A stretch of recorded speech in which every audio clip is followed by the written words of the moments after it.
At Soaring Titan, we're currently involved in a collaboration to bring an AI native application to market in the exciting and increasingly competitive realm of entrepreneurship through acquisition.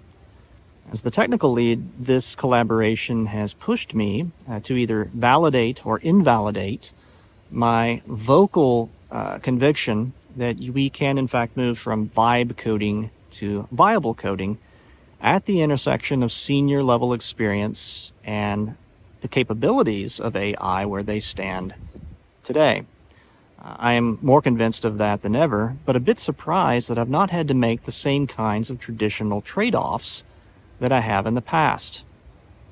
I'm a fan of building your own talent internally and relying as little on outside resources as possible, but I do consult in a limited capacity with businesses who seek to do just that, invest in their own people and teach them to build AI into every area of their value chain. Now, they want to know what's possible with AI, but they're also smart enough to ask, what are the new trade-offs?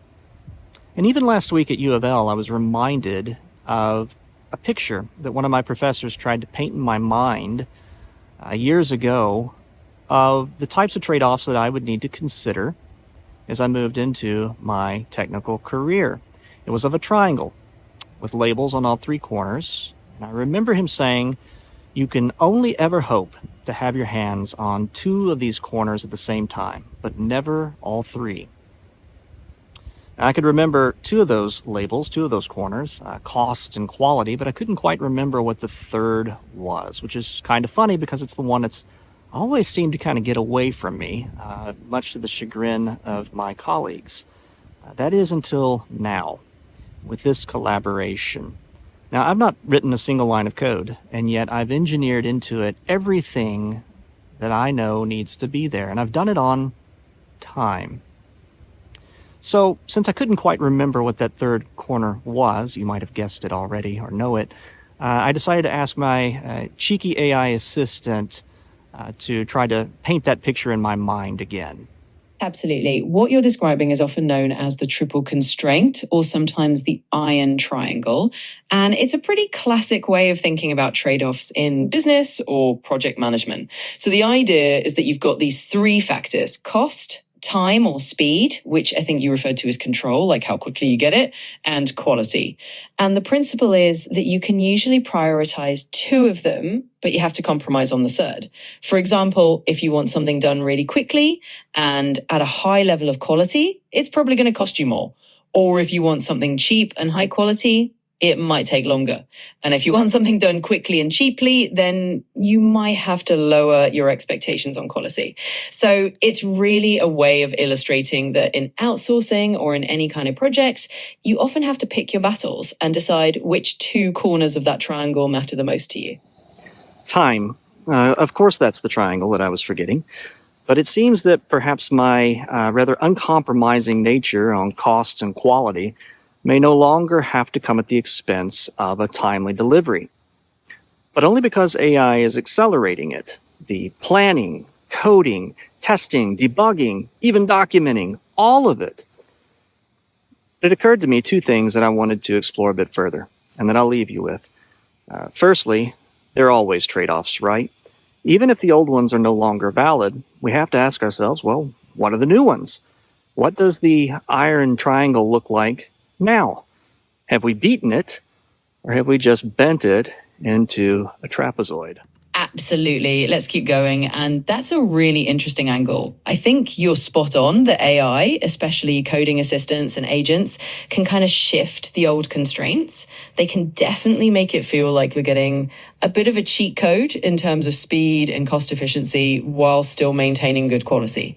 That said, I think there is still trade-offs, just maybe different ones. For example, you might have to invest more time upfront in training your AI models or setting up the right environment, or you might have to think about how much you trust the AI versus how much human review you still need to do. So maybe the trade-offs are more about setup effort, oversight, and making sure the AI is actually aligned with what you want. The second thing that occurred to me is that time, quality, and cost are not the only constraints I'm hearing professionals talk about, as they seek advice on AI adoption. Here are some other triangles to consider: scalability, personalization or customization, and consistency. Traditionally, it's been very difficult to scale if you offer a high degree of customization per client. Where AI can shift this, it of course presents new trade-offs and challenges. Craftsmanship, scalability, and cost efficiency.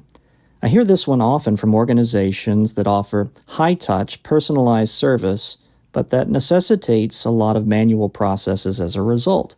They often struggle to scale beyond the size of their existing team. Creativity, efficiency, and control.